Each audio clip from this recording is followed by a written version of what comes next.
Suppiluliuma I was king of the Hittites circa 1344 to 1322 BC. He achieved fame as a great warrior and statesman, successfully challenging the then dominant Egyptian Empire for control of the lands between the Mediterranean and the Euphrates. Suppiluliuma was the son of Tudhaliya II and Queen Daduhepa. He began his career as the chief advisor and general to Tudhaliya II, then based at Samuha. In this capacity, he defeated the Hittites' enemies among the Atsi Hayasa and the Kaskas. Both enemies then united around charismatic leaders to counter him. Of these, Karani founded a semblance of a royal court in Hayasa, and Pyupili failed to do likewise for the Kaska. Suppiluliuma and Tudhaliya defeated these threats in turn, to the extent that the Hittite court could settle in Hattusa again. When Tudhaliya II died, Tudhaliya III succeeded to the throne. Soon after his accession, however, he was overthrown and succeeded by Suppiluliuma, who was the younger brother of Tudhaliya III.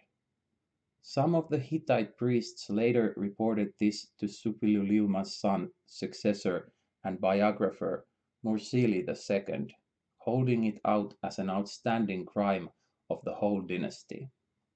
Suppiluliuma married a sister to the Hayasan king Hukana, and his daughter Muwati to Mashkuiluwa of the Arzawan state Mira. He also married a Babylonian princess and retook Arzawan territory as far as Hapala. His most permanent victory was against the Mitanni kingdom, which he reduced to a client state under his son-in-law Shattiwatsa. He was also a master builder of large stone structures decorated with stone reliefs. It was during his reign that concepts of the sacred nature of royal leaders developed. Suppiluliuma then took advantage of the tumultuous reign of the pharaoh Akhenaten and seized control of Egyptian territory in Syria, inciting many Egyptian vassals to revolt. His success encouraged the widow, who is called Dakhamunzu in the annals, of the Egyptian king Nibhurruya, usually identified with Tutankhamen, to write to him, asking him to send one of his sons to be her husband and rule Egypt. Since she had no heir and was on the verge of being forced to marry a servant, usually thought to be the Egyptian general Horemheb, or her late husband's vizier I. Suppiluliuma dispatched an ambassador to Egypt to investigate. He reported that the situation was accurately described, and the king decided to take advantage of this windfall. Unfortunately, Prince Zananza died on the way, and the marriage alliance was never consummated. Angry letters were exchanged between Suppiluliuma and the pharaoh I, who had assumed the Egyptian throne, over the circumstances of Zananza's death.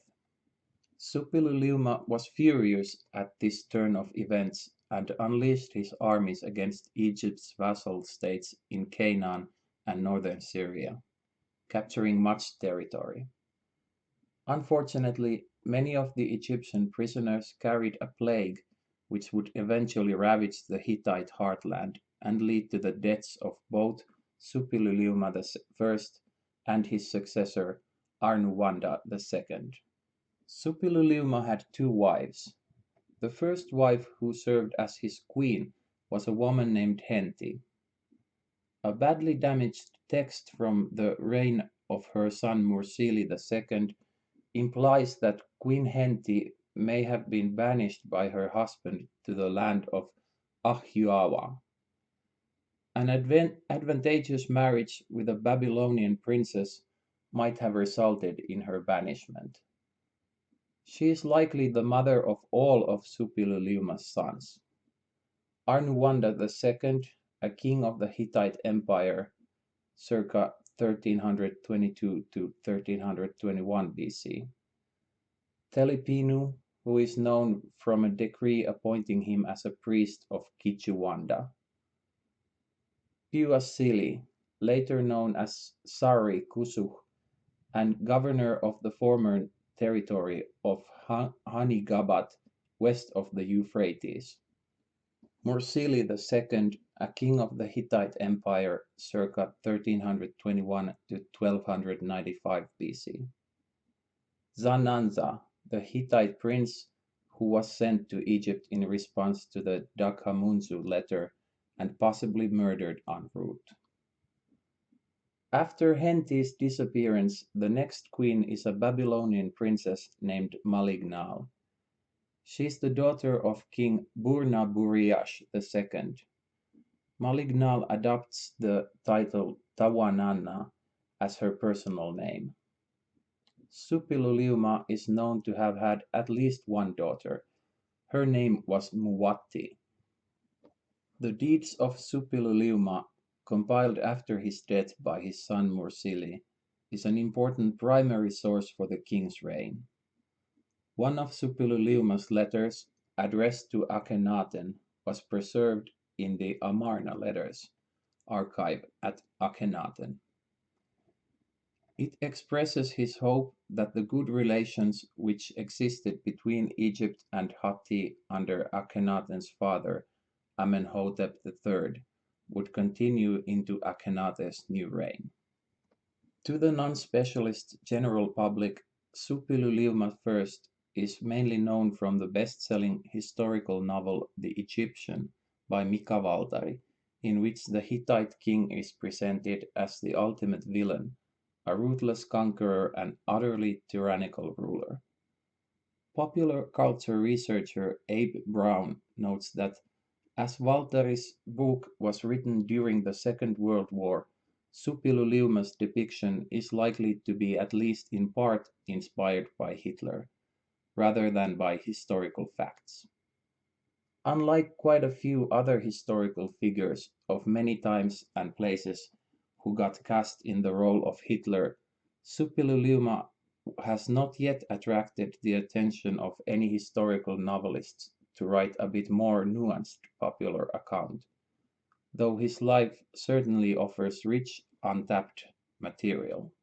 Janet Morris wrote a detailed biographical novel, I, the Sun, whose subject was Suppiluliuma I, in which all characters are from the historical record, about which O. M. Gurney, Hittite scholar and author of The Hittites, commented that the author is familiar with every aspect of Hittite culture.